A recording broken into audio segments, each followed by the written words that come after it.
आ गया होगा, आ गया दिल्ली से कल नहाने खा रहे। चलिए 30 मिनट्स का रखिए। बाहर गया था वो।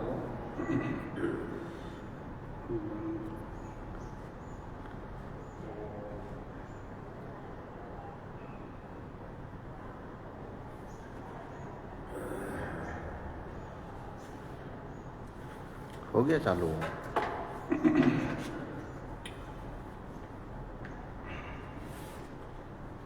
ओम योऽन्तः प्रविश्य मम वाचमिमां प्रसुप्तां संजीवयत्यखिलशक्तिधरस्वधाम्ना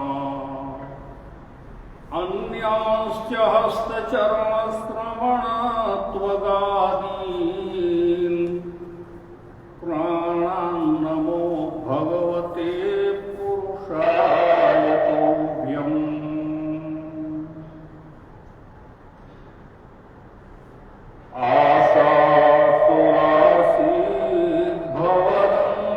आशासुरासीद्भवदम्बवल्ली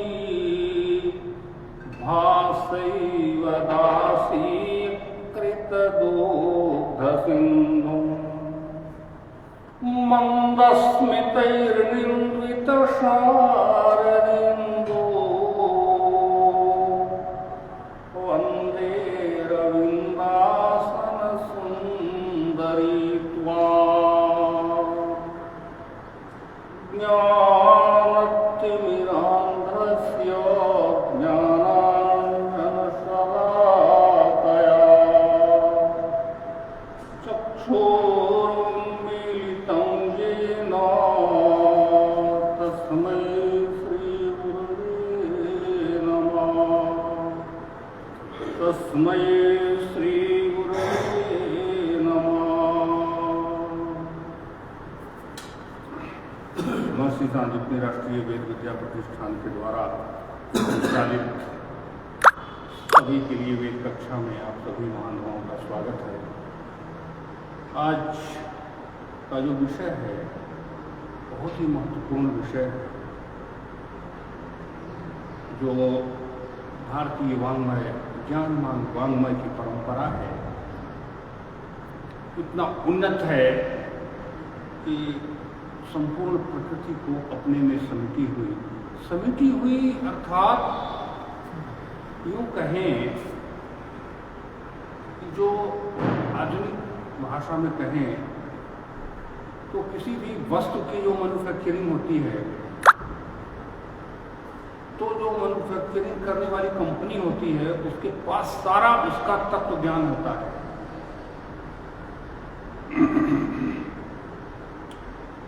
वस्तु दिखती है निर्मित होने के पश्चात, परंतु उसमें किन किन वस्तुओं की कितनी मात्रा में क्या क्या तत्व है, उसका उपयोग विधि तो बाद में बनता है, पहले वो स्वरूप तैयार होता है। प्रकृति मैं जो ये व्याख्या कर रहा हूँ ये पर्याप्त नहीं है हमारी ज्ञान परंपरा को और परंपरा और प्रकृति के संबंध में, ये बिल्कुल पर्याप्त नहीं है। इससे भी गहरा हमारे आचार्यों ने, हमारी ज्ञान परंपरा ने इस ब्रह्मांड को किस स्वरूप में देखा है और इसको किस तरह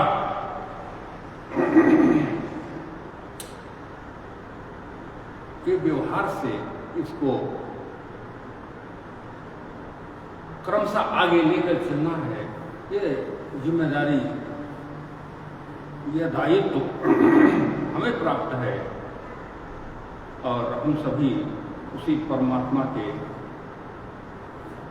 अंश स्वरूप हैं।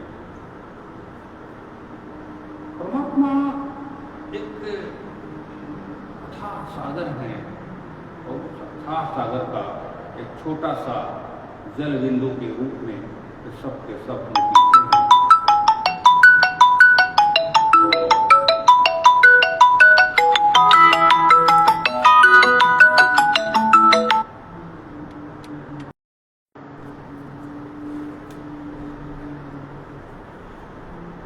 हम सभी उस जल बिंदु के रूप में दिखते हैं और उसमें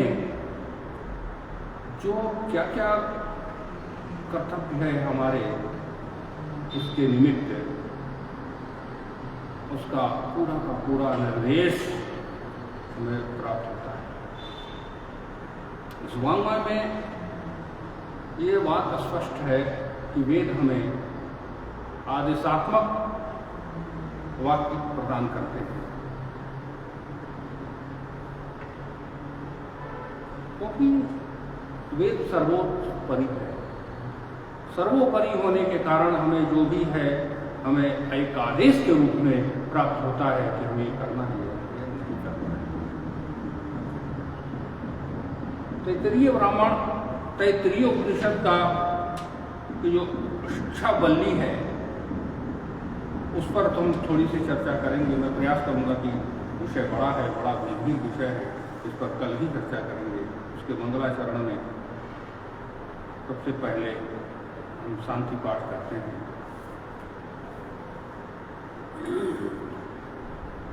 शन्नो मित्रः शं वरुणः शन्नो भवत्यर्यमा शन्नो इन्द्रो बृहस्पतिः शन्नो विष्णुरुक्रमः नमो ब्रह्मणे नमो वायो तुमेव प्रत्यक्षं ब्रह्मासि तुमेव प्रत्यक्षं ब्रह्म वदिष्यामि ऋतं वदिष्यामि सत्यं वदिष्यामि तन्माववतु तद्वक्तारववतु ववतु माम् अवतु वक्तारम्। ओम शांति शांति शांति। यहाँ शिक्षावली में सर्वप्रथम शन्नो मित्र शं वरुणः, मित्र जो सूर्य है वो हमारे लिए अनुकूल हों। शं वरुणः, वरुण जो है हमारे लिए अनुकूल हों। भवत्यर्यमा, अर्यमा आदि देवता हमारे लिए हम सब अनुकूल हों। इंद्र, बृहस्पति, विष्णु, ये सब के सब अनुकूल हों, इनकी प्रार्थना की गई है। तुमेव प्रत्यक्षं ब्रह्म वदिष्यामि ऋतं वदिष्यामि। जो ऋत है सृष्टि की संरचना है, इसमें जो निहित, जो सूक्ष्म से सूक्ष्म और स्थूल से स्थूल जो सारे तत्व हैं सबको नमन करते हैं और सबको, सबकी शांति और सबकी अनुकूलता की प्रार्थना करते हैं। सत्यं वदिष्यामि ऋतं वदिष्यामि सत्यं वदिष्यामि। सत्य और ऋत के यही तो दो मूल तत्व हैं। इन सबको नमन करते हुए इसको आरंभ करते हैं शिक्षावल्ली को। यहाँ एक प्रश्न उठता है विषय प्रवेश के स्वरूप में कि आखिर ये उपनिषद है क्या। पहले बताते हैं कि व्यक्ति वेदों को तीन भाग में बांटा गया। एक तो कर्म है, उपासना है और फिर ज्ञान है। कर्म में व्यक्ति अपने क्रियाकलापों को करता है। जीवन में जो जीवन चलाने के लिए, जीवन जीने के लिए जो प्रक्रिया, जो क्रिया हम करते हैं वे सब कर्म में आते हैं। तो वो कर्म के अलग अलग भेद और अलग अलग प्रारब्ध से प्राप्त अपने अपने कर्मों के अनुसार व्यक्ति इस जीवन को चलाता है। फिर उसके बाद आता है जो विधि वाक्य प्राप्त होते हैं कि संध्या वंदन करना आदि आदि जो भी आपको। तो फिर जो विशेष कर्म होते हैं अपने यहाँ, उसमें काम्य कर्म होते हैं। कामनाओं की पूर्ति के लिए जो कार्य किए जाते हैं उसे काम्य कर्म कहा जाता है। काम्य कर्मों से, काम्य कर्मों की जो विधि व्यवस्था बताई गई है वो सब पहले ग्रंथों में बताई गई है, वेदों में नहीं। इसमें पहले ग्रंथों में बता दी गई है। अब उपनिषदों का विषय अलग है। इसमें व्यक्ति जो है काम कर्म में कर्मानुष्ठान के माध्यम से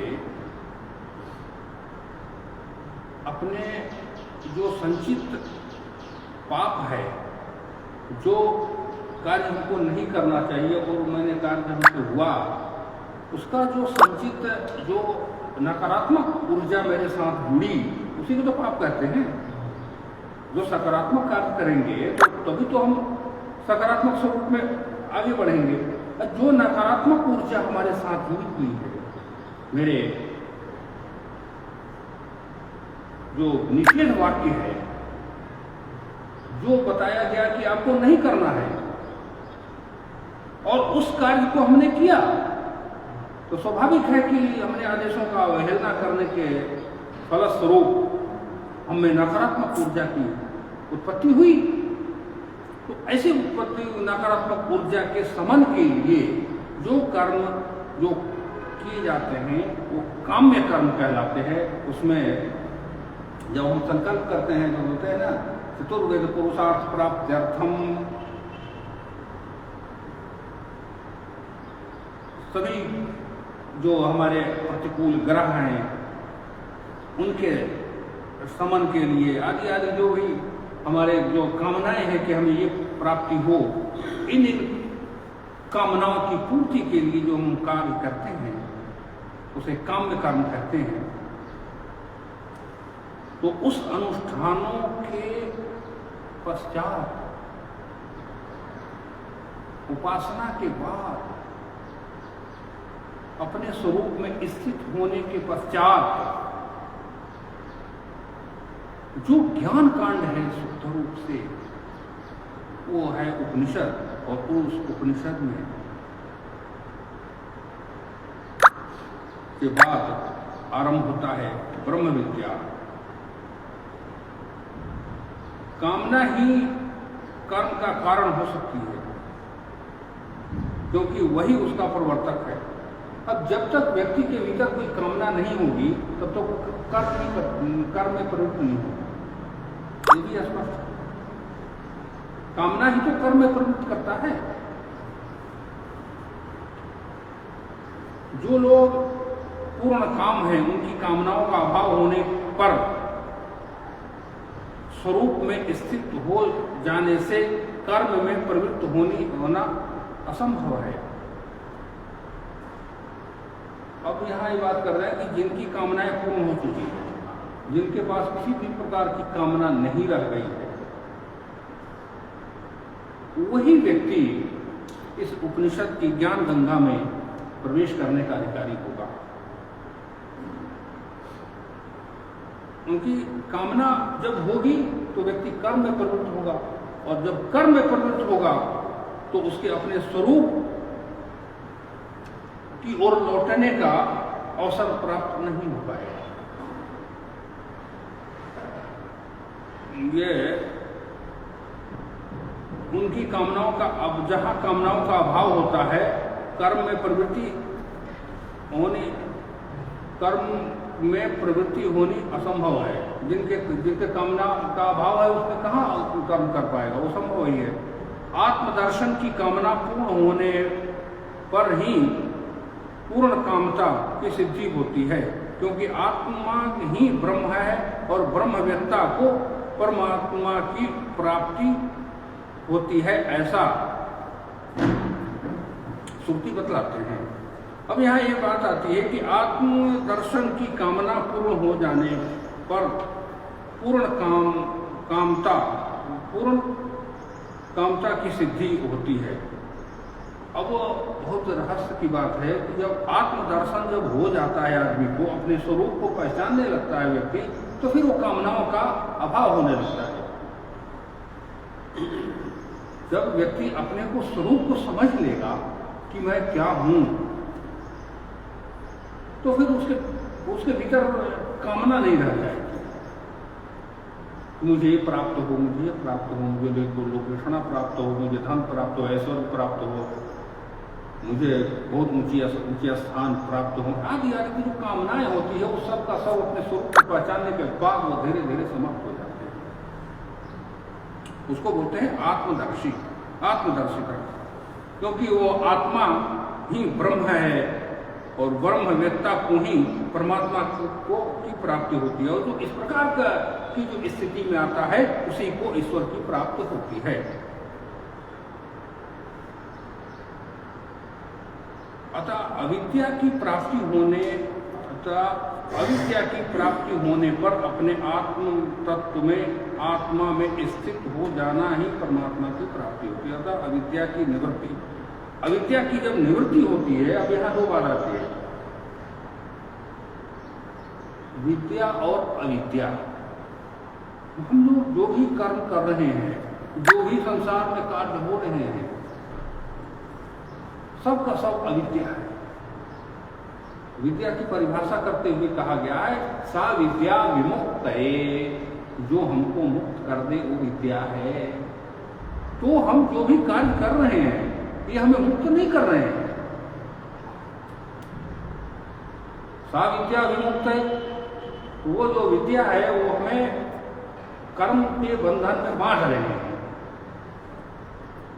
तो जब कर्म के बंधन में जो भी कार्य हम देख रहे हैं, इंजीनियरिंग हो, डॉक्टरी हो, जो भी हमारे जो कर्म हैं, प्रक्रिया, हम सब के सब जो भी कार्य दिख रहे हैं होते हुए, सब अविद्या है।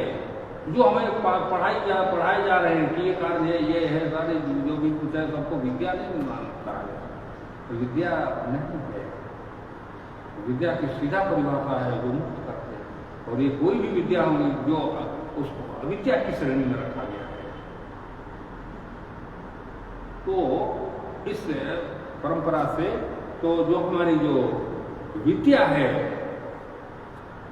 जो अविद्या से मुक्त हो, क्रमशः जो अविद्या से मुक्त होता चला जाता है, वो विद्या की ओर प्रवृत्त होता है, और वही प्रवृत्ति हमें मुक्ति की ओर आगे बढ़ाता है। जैसा कि अभय पद प्राप्त कर लेता है, वो उसके बाद कहते हैं कि अविद्या की निवृत्ति होने पर आत्मा में स्थित हो जाना ही परमात्मा की प्राप्ति है। अविद्या की निवृत्ति हो गई तो विद्या की प्राप्ति हुई, तो फिर वो आत्म तत्व में स्थित हो जाना ही परमात्मा की प्राप्ति है। इसमें आनंदमय आत्मा को प्राप्त होता है इत्यादि श्रुति से प्रमाणित होता है। अब इसमें पूर्व पक्ष, एक बड़ी अच्छी बात आप लोगों को समझने की हमको है कि अपने यहाँ जो शास्त्र परंपरा है, इसमें पूर्व पक्षी और उत्तर पक्षी दो होते हैं, सिद्धांत पक्ष और फिर सिद्धांत जो स्थापित करते हैं, उस सिद्धांत से निकलने वाले जो प्रश्न हैं वो पूर्व पक्षी प्रश्न करता है, अब फिर वो सिद्धांत पक्षी उसका उत्तर देता है। इस प्रकार से हमारे यहाँ सारे ग्रंथों की व्यवस्था है। मैं नहीं समझता कि पूरे संसार में इस प्रकार की विधि व्यवस्था किसी कहीं हो, पूर्व पक्ष उत्तर पक्ष, ये बहुत महत्वपूर्ण चीज है। सभी ग्रंथों में आप देखेंगे पूर्व पक्षी प्रश्न करता है कि आपने ऐसा क्यों कहा, फिर उत्तर पक्षी जो है उसको तर्क के माध्यम से, उसको स्पष्टीकरण के माध्यम से, यहाँ ये सिद्धांत हुआ। यहाँ पूर्व पक्षी का क्या, काम में और निषिद्ध कर्मों का आरंभ न करने से, पूर्व पक्षी कहते हैं काम में और निषिद्ध कर्मों का आरंभ न करने से प्रारब्ध कर्मों का भोग द्वारा क्षय हो जाने से तथा नित्य कर्मों के अनुष्ठान से प्रत्यवायों का अभाव हो जाने से अनायास ही अपने आत्मा में स्थित मोक्ष प्राप्त हो जाएगा, अथवा स्वर्ग शब्दवाच्य आत्यंतिक प्रीति कर्म जनित होने के कारण कर्म से ही मोक्ष हो सकता है। यदि ऐसा माना जाए तो उनका कहना है भैया काम और निषिद्ध कर्मों का आरंभ न करने, जब हम कोई कामना और कोई कामना नहीं करेंगे, निषिद्ध कर्म को भी नहीं करेंगे, उसका शुरुआत ही नहीं किया हमने, और न करने से प्रारब्ध में जो हमने कार्य किया है उनके कर्मों का भोग भी हमने दुख सह करके झेल लिया। ये बड़ा महत्वपूर्ण बात है। ये ऊपर तो कह रहे हैं कि भाई अब काम कर्मों के काम में जो कर्म है उससे निवृत्त होने के पश्चात सिद्धांत पक्ष कह रहा है कि जो कार्य हम कर रहे हैं उस कर्मों से निवृत्त होने के पश्चात हम विद्या में आते हैं।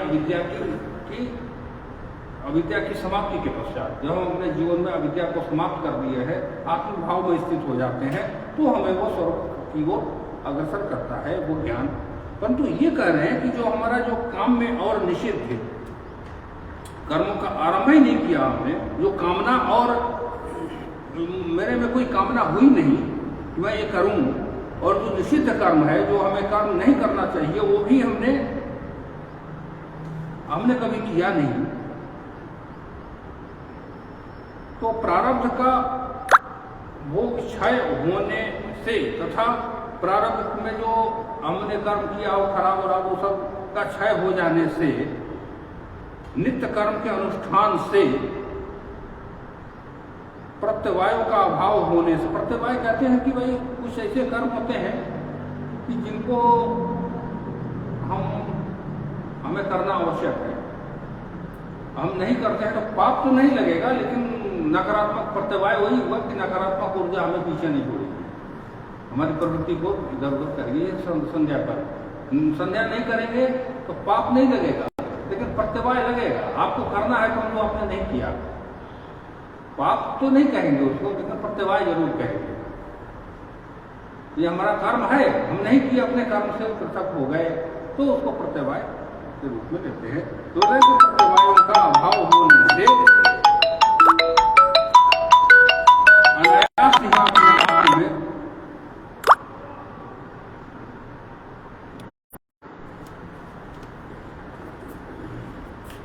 उसके अभाव हो जाने से, इन प्रवृत्तियों के अभाव रहने से, मतलब आदमी स्वतः आत्मभाव में स्थित हो सकता है। इनका पूर्व पक्षी का प्रश्न है उत्तर पक्षी की। अथवा स्वर्ग शब्द वाच्य आंतरिक प्रीति कर्म जनित होने के कारण कर्म से मोक्ष हो सकता है। कर्म से तो मोक्ष हो जाएगा, यदि ऐसा माना जाए तो कैसा रहेगा, उन्होंने कहा पूर्व पक्षी। उत्तर पक्षी कहते हैं नहीं ऐसा, क्योंकि कर्म तो बहुत से हैं। उत्तर पक्षी का फिर सिद्धांत आता है कर्म तो बहुत सारे हैं, अनेकों जन्म इन्होंने जो बात कही पूर्व पक्षी ने, वो सामान्य रूप से कही भाई हम तो कोई खराब काम करते ही नहीं है। मैंने तो निषिद्ध वाक्यों का, निषिद्ध कर्मों का कभी किया ही नहीं। मैं सारे कर्म कर रहा हूँ, अच्छे से कर रहा हूँ, मुझे संसार बाधित भी नहीं कर रहा है, मैं बिल्कुल चित्त से शुद्ध हूँ, ये सारी चीजें मैं कर रहा हूँ, तो फिर हमको मोक्ष क्यों नहीं होगी। मैं स्वर्ग आदि जो पदवाची जो आते हैं हमारे यहाँ शब्द, वो शब्द प्राप्त हो ही जाएगा।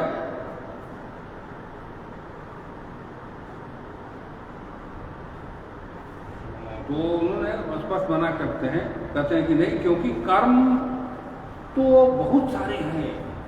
कर्म की कर्मणा गहनो गति, कर्म की गति बहुत गहरी है। अनेक जन्म जन्मांतरों में किए हुए अनेकों वृद्ध फल देने वाले कर्म हो सकते हैं, जिनमें से कुछ तो फलोन्मुख हो गए हैं और कुछ अभी फलोन्मुख नहीं हुए हैं। ये हमें पता नहीं। व्यक्ति जब जन्म लेता है तो करोड़ों जन्मों की जब से सृष्टि की संरचना हुई, न जाने कब से अच्छे बुरे कर्मों का कर्म कभी पीछा नहीं छोड़ता, वो साथ साथ चलता ही रहता है। तो कुछ अपनी फल देने की स्थिति में है कुछ कर्म, तो कुछ कर्म अभी दबा हुआ है, जो समय आने पर वो परिणाम देगा, अच्छा या बुरा। न जाने किस जन्म में कौन सा कर्म हमें के कारण हमको बहुत अच्छी चीज मिल रही है, न जाने कौन सा। जो प्रत्येक कर्म है वो अपने अपने समय के अनुसार फलीभूत होते हैं। ऐसा नहीं है कि मेरी चित्तवृत्ति बिल्कुल ठीक ठाक है तो मैं आपको उस स्थिति में जाना पड़ेगा। मोक्ष बिना ज्ञान का नहीं हो सकता और बिना समर्पण का नहीं हो सकता।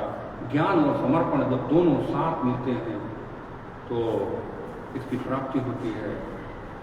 और प्रत्येक कर्मों का भोग तो व्यक्ति को प्राप्त होता ही है, परंतु जब व्यक्ति अपने स्वभाव में स्थित हो जाए तो फिर वो कर्म नकारात्मक ऊर्जा उसे उतनी बाधित नहीं करती, क्योंकि उसको उस चित्त को, उस मन को वो भाव जो दुखात्मक स्वरूप है, नकारात्मक ऊर्जा की नकारात्मक ऊर्जा के द्वारा दिए गए कष्टों को भोगने की स्थिति में वो नहीं होता, वो आत्मक भाव में होता है, अर्थात ब्रह्म सानिध्य में हो जाता है। इसके लिए कुछ उदाहरण भी है कि बड़े बड़े आत्मनिष्ठ महात्माओं को बड़ी बड़ी बीमारियां हुई, ऐसी बीमारी हुई कि इतना कष्ट हुआ, परंतु उनको उन कष्टों की अनुभूति नहीं। कष्ट हो रहा है, परंतु जब आत्मक भाव में जब व्यक्ति होता है तो फिर वो कष्ट उसको समझ में नहीं आता। तो भोगना तो सबको पड़ेगा, परंतु जब आत्मक भाव में स्थित होने के पश्चात वो कर्म और वो दुख और वो सुख सबका सब एक किनारे हो जाते हैं और वो उसका आभास नहीं होता। यहाँ उत्तर पक्षी इस बात को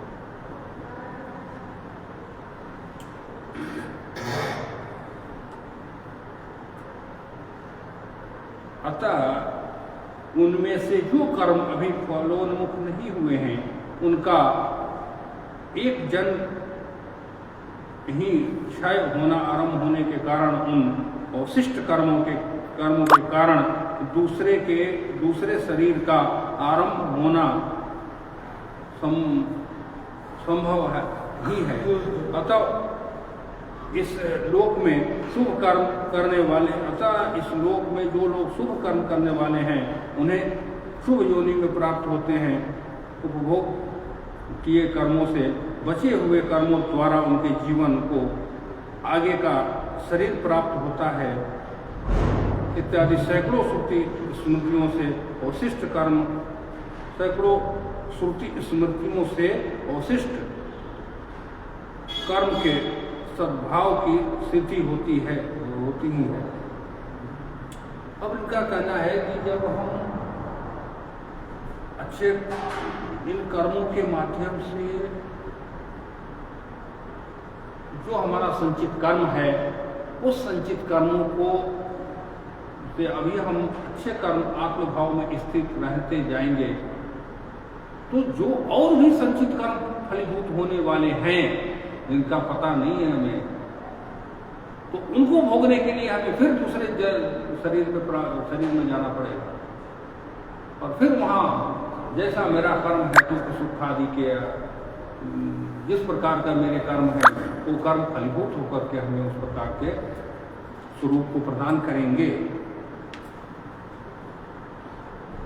लेकिन जब आदमी आत्मक भाव की ओर जाएगा तो उसी अनुसार उसको शरीर प्राप्त होगी। और आध्यात्म में ये स्पष्ट है कि जब व्यक्ति जिस अवस्था तक आध्यात्म में प्रवृत्त हुआ है, अगला जब वो जन्म होगा तो फिर उस अवस्था से आगे की ओर हो जाएगा। ये जो आध्यात्म स्वरूप है व्यक्ति का, जहाँ जिसका पहुंचा है, अगले जन्म में फिर उससे उत्तर वो बढ़ता चला जाएगा। जिस उदाहरण के लिए जो बच्चा 5वीं कक्षा पास कर जाता है उसे 6वीं में प्रवेश मिल जाता है, उसको फिर ये नहीं कहा जाएगा कि भाई आप 3री में आ जाइए। व्यक्ति का आध्यात्म का भी यही है कि शरीर पंचभौतिक तत्वों से निर्मित इस शरीर का आध्यात्म से कोई ज़्यादा संबंध नहीं है। ये शरीर साधन है, साध्य नहीं है। साधन से हम साध्य की प्राप्ति करते हैं, और वो फिर वो साधन जब वो बदलता है तो फिर हमारा साध्य जहाँ तक रहेगा वहाँ तक फिर से उसकी यात्रा शुरू होगी। फिर अब यहाँ पूर्व पक्षी ये कहते हैं कि इष्ट और अनिष्ट दोनों प्रकार के फल देने वाले संचित कर्मों का क्षय करने के लिए नित्य कर्म है। ऐसी बात हो तो नित्य कर्म के द्वारा हम अनिष्ट और इष्ट कर्म दोनों का क्षय करें। बिल्कुल न हमारे पास पुण्य रहे न पाप रहे, इष्ट कर्म और अनिष्ट कर्म दोनों ही मेरे पास समाप्त है। दोनों ही के कर्मों को संचित कर्मों का क्षय करने के लिए नित्य कर्म है। तो प्रश्नवाचक प्रश्न, ये नित्य कर्म के द्वारा इनका हो सकता है क्या? फिर उत्तर पक्षी उसका उत्तर देते हैं नहीं, क्योंकि उन्हें न, क्यों उत्तर पक्षी कहते हैं क्यों नहीं, मना कर रहे हैं कि ऐसा नहीं है, क्योंकि उन्हें न करने पर प्रत्यवाय होता है, और ऐसा सुना गया है प्रत्यवाय शब्द अनिष्ट का ही सूचक है।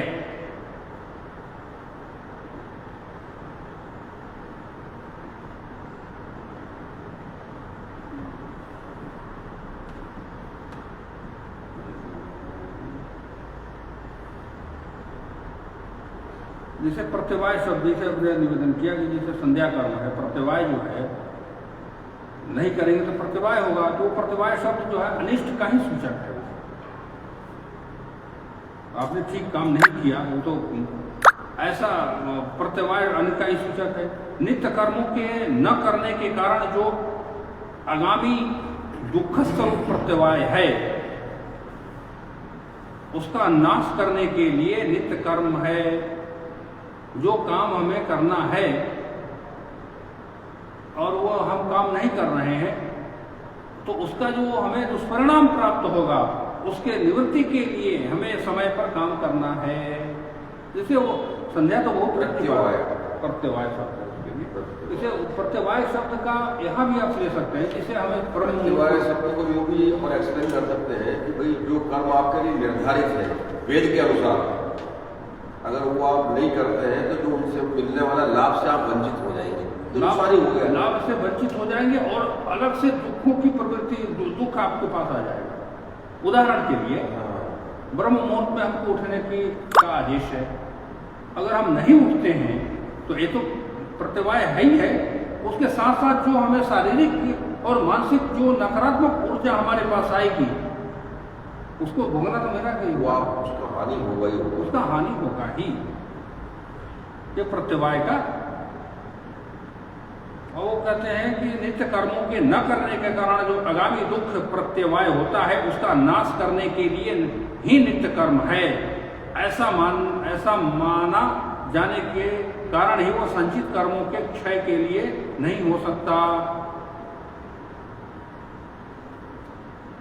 अब वो उनका ये कहना है कि संचित कर्मों के क्षय के लिए आप ये जो नित्य कर्म है, जो विधि वाक्य है कि आपको इतना बजे उठना है, उतना बजे करना है, ये सारी चीजें संचित कर्मों के क्षय के लिए नहीं है। हाँ, जो प्रत्यवाय लग रहा है आपको, नकारात्मक ऊर्जा इस समय आपके पास आ रही है, उसके संबंध के लिए तो है। संचित कर्मों के कारण के लिए क्षय के लिए नहीं है। और यदि नित्य कर्म जिसका फल भी आरंभ नहीं हुआ है उन कर्मों के क्षय के लिए वो भी तो वे अशुद्ध कर्म ही क्षय करेंगे, शुद्ध का नहीं। है कि यदि नित्य कर्म जिसका फल अभी आरंभ भी नहीं हुआ है, जैसे हम कोई काम करते हैं तत्काल तो फल मिलता नहीं है, जिसका भी आरंभ नहीं हुआ है उस फल के परिणाम का, उन कर्मों के क्षय के लिए वे हो तो भी अशुद्ध कर्मों, वे अशुद्ध कर्म का ही क्षय करेंगे, शुद्ध कर्म का नहीं करेंगे, क्योंकि उनमें से उनका विरोध ही नहीं है। जिनका फल इष्ट है, और उन कर्मों का तो शुद्ध रूप होने के कारण नित्य कर्म से विरोध होना संभव ही नहीं है। विरोध तो शुद्ध और अशुद्ध कर्मों का ही होना उचित है ना। अब यहाँ यह स्पष्ट होता है कि जो मैं कर्म कर रहा हूं वो तो निश्चित रूप से हमारा जो स्वरूप है, जिस स्वरूप में परमात्मा ने हमें स्थापित किया है, जो पंच भौतिक शरीर हैं, इनके शरीर और मन की जो प्रवृत्तियां हैं, इसके अनुकूल यथा स्थिति में बने रहने के लिए हमें जो कर्म करना है, नित्य कर्म, वो तो करना ही है। तो उससे कहाँ हमारा वो कोई पुराना पाप इत्यादि सब नष्ट हो पा रहा है। इसके लिए उदाहरण ये है कि जो व्यक्ति कोई नौकरी कर रहा है, उसके लिए निर्धारित है कि आप 8 घंटे इतना ये करेंगे, काम निर्धारित है कि ये काम आपको करना है, तो वो अगर वो काम करते जाते हैं तो उसमें ना तो उनको कोई ज्यादा प्रशंसा मिलने वाली है और न निंदा मिलने वाली है। वो तो आपका है ही है। इसलिए अपने स्वरूप को आगे बढ़ाने बड़ी गंभीरता से इसका चिंतन किया गया है। शुद्ध होने के कारण नित्य कर्मों का विरोध होना संभव नहीं है। उससे नित्य कर्म का विरोध नहीं होता। विरोध तो शुद्ध और अशुद्ध कर्मों में ही होना उचित है ना। जो अशुद्ध कर्म है और अशुद्ध कर्म है, दोनों में विरोध हो सकता है, लेकिन जो नित्य कर्म है उसका किसी से विरोध नहीं है। जो हमको इतने बजे उठना, इतने बजे बैठना, इतने बजे नाश्ता करना, इतने बजे भोजन करना, इस तरह से हमें व्यवहार करना, जो हमारा मूल स्वरूप है, उस तरह से हम अगर चलते जाते हैं तो वो हमारा अपना स्वरूप है, अपना जो प्रकृति द्वारा प्रदत्त है। हाँ, उसमें जो कोई विकृतियां आती है वो आपको फिर नकारात्मक ऊर्जा की हो जाती है।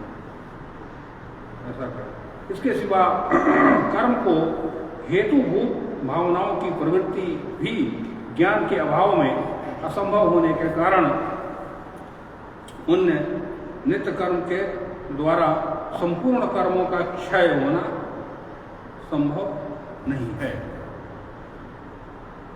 अब यहाँ वही स्पष्ट कर रहे हैं कि जो आप नित्य कर्म कर रहे हैं वो कामनाओं की निवृत्ति भी ज्ञान के अभाव में असंभव होने के कारण, अब ज्ञान जब तक नहीं होगा तब तक कामना की जो काम आप किए जा रहे हैं, जो अच्छे कर्म जो भी आप कर रहे हैं, तो उसमें कामनाओं की निवृत्ति भी ज्ञान के अभाव में संभव नहीं होता। असंभव होने के कारण बिना ज्ञान के कामनाओं की निवृत्ति तो हो ही नहीं सकती। इसीलिए कहते हैं ज्ञान मोक्ष प्रद वेद अवखाना। निवृत्ति हर व्यक्ति कर्म करता है, परंतु कर्मों से जब तक निवृत्ति नहीं होगी, और कर्मों की से निवृत्ति होना, कर्म से निवृत्ति तब ही हो पाती है जब उसमें ज्ञान होगा, अपने स्वरूप का ज्ञान होगा। केवल कर्म करने से हम आगे नहीं बढ़ सकते। तो आगे बढ़ने के लिए हमें वो ज्ञान की आवश्यकता है, और उस ज्ञान की आवश्यकता में हमें कर्म तो करना ही है, परंतु किस प्रकार से अकर्मण्यता का तो कोई स्थान ही नहीं है अपने यहाँ। परंतु जो चित्त में जो कर्म के प्रति लगाव है, उसकी कामनाएं हैं, इस काम का ये परिणाम हमको अच्छा फल मिले, इसका अभाव होना आवश्यक है। विद्या वाले काम हो गए। अब विद्या वाले काम कर रहा है, आदमी कहता हम तो काम कर रहे हैं, ये सब क्या विद्या वाले काम कर रहे हैं, इसलिए निवृत्ति नहीं हो रही ना, इसी द्वारा कोई है सीधी बात। तो नित्य कर्म के द्वारा संपूर्ण कर्मों का क्षय होना असंभव है, क्योंकि आत्मफल विषयिणी होने के कारण कामना अनात्मवेत्ता ही हुआ करती है। कर्म जो है अनात्मवेत्ता है, जो आत्म तत्व है उससे वो नहीं है कर्म। हमारा कर्म, कोई भी कर्म है वो अनात्मवेत्ता होता है, आत्मवेत्ता नहीं होता। परंतु आत्मवेत्ता होकर के जो कर्म करता है वही स्थिर प्रज्ञ होता है। स्थिर प्रज्ञ व्यक्ति कर्म तो करता है परंतु आसक्ति रहित होकर करता है। यही सारी चीजें गीता में बड़ी बारीकी से गीता में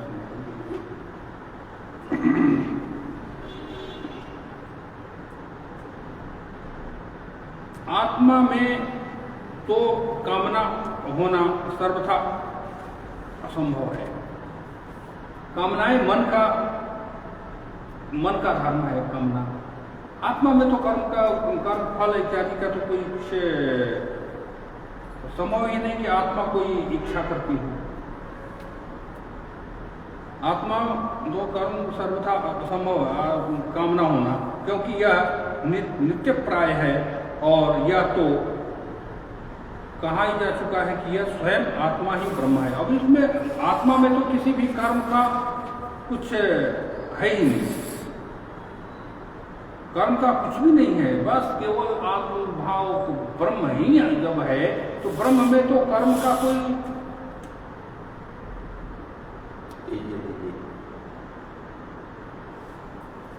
दूसरा ये आपके लिए हाजिर है, परीक्षा चल रही है, तो आप करिए।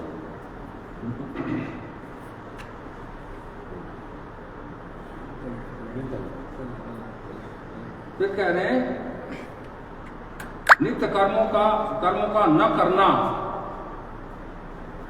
नित्य कर्मों का न करना तो अभाव रूप है, जिससे प्रत्यवाय होना इससे प्रत्यवाय होना असंभव है। नित्य कर्मों का न करना तो अभाव रूप है, इससे प्रत्यवाय होना असंभव है। अतः नित्य कर्मों का न करना, यह पूर्ण संचित नित्य कर्मों को नहीं करना, यह पूर्व संचित पापों से प्राप्त होने वाली प्रत्यवाय क्रिया ही लक्षण है।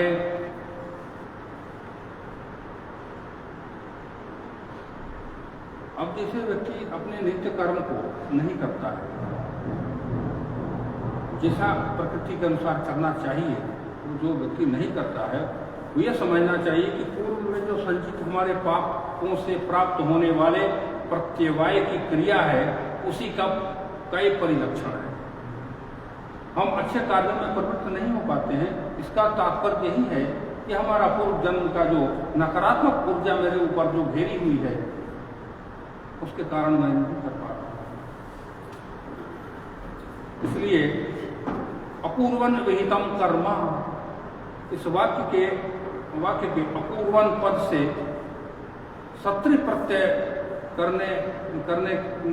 प्रत्यय का होना अनुचित नहीं है, अन्यथा अभाव से भाव की उत्पत्ति सिद्ध होने के कारण सभी प्रमाणों से विरोध हो जाएगा। अतः ऐसा मानना सर्वथा उपयुक्त है कि कर्मानुष्ठान से अनायास ही आत्मस्वरूप में स्थित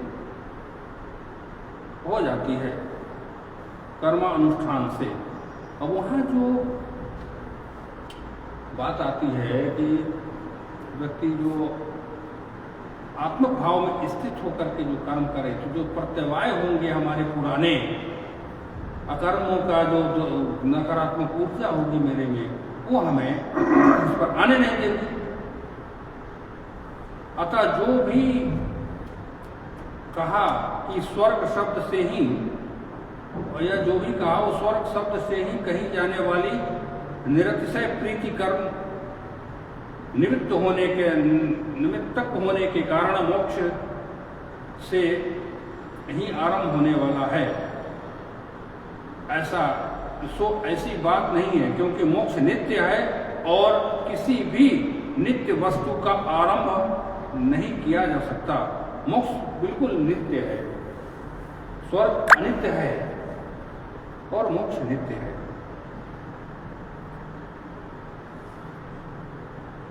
लोक में जिस वस्तु का भी आरंभ होता है वो अनित्य हुआ करती है, इसलिए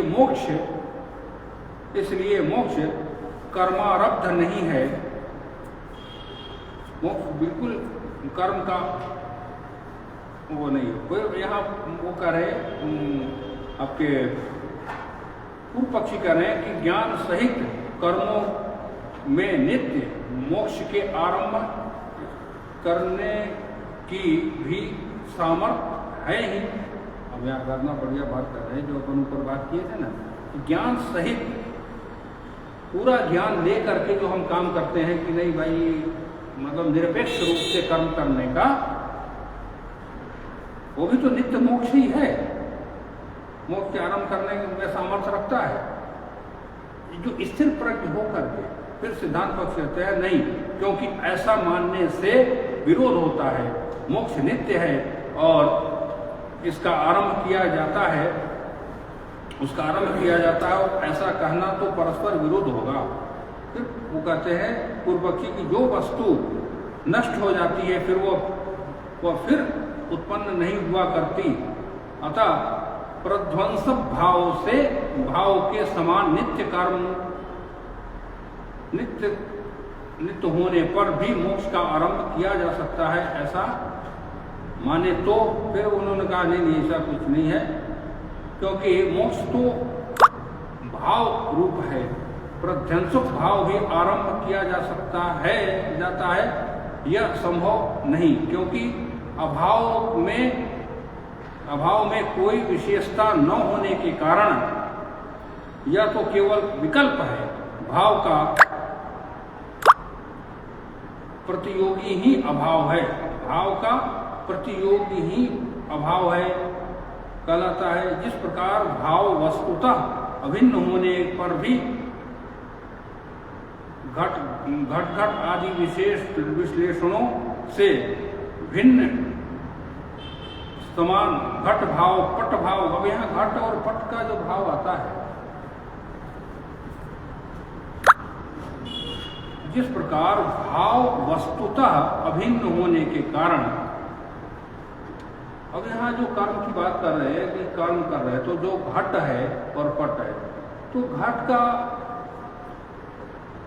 हमारी परंपरा में कहते हैं कि जो एक घट में जल भर के रखते हैं तो उसमें देखेंगे तो सूर्य एक दिखेंगे। जैसे जैसे घटों की संख्या बढ़ती जाएगी सूर्य की संख्या बढ़ती जाएगी। तो उसी प्रकार जो कर्म है, जो मैं कर्म कर रहा हूँ, तो चाहे कितनों स्थिर प्रज्ञता के साथ करें, परंतु घट और पट का जो संबंध है वो तो संबंध कर्म और उससे तो रहेगा ना, तो भिन्न नहीं है। घट भाव पट भाव आदि रूप में विशेषित किया जाता है। इसी प्रकार अभाव निर्शेष होने पर भी क्रिया और गुण के योग से द्रव्य आदि के समान विकल्पित होता है। कमल आदि पदार्थों के समान अभाव विशेषण के सहित रहने वाला नहीं है। विशेषण युक्त होने पर तो यह अभाव ही हो जाता है। इस प्रकार मैं आगे शिक्षा बल्ली में इनकी शिक्षा बल्ली की भूमिका करने के कर्म और शिक्षा कर्म का जो कुछ स्वरूप है आपके सामने उपस्थित किया। अब इसके नींव पर, इस सिद्धांत पर शिक्षा क्या है, इस पर हम लोग कल विचार करेंगे। आज के लिए इतना ही। ओम शांति शांति शांति।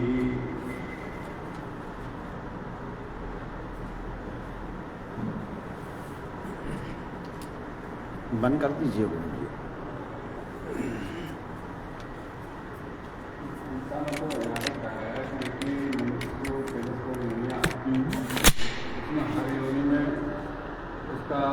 वल्ली से क्या आशय शिक्षा वल्ली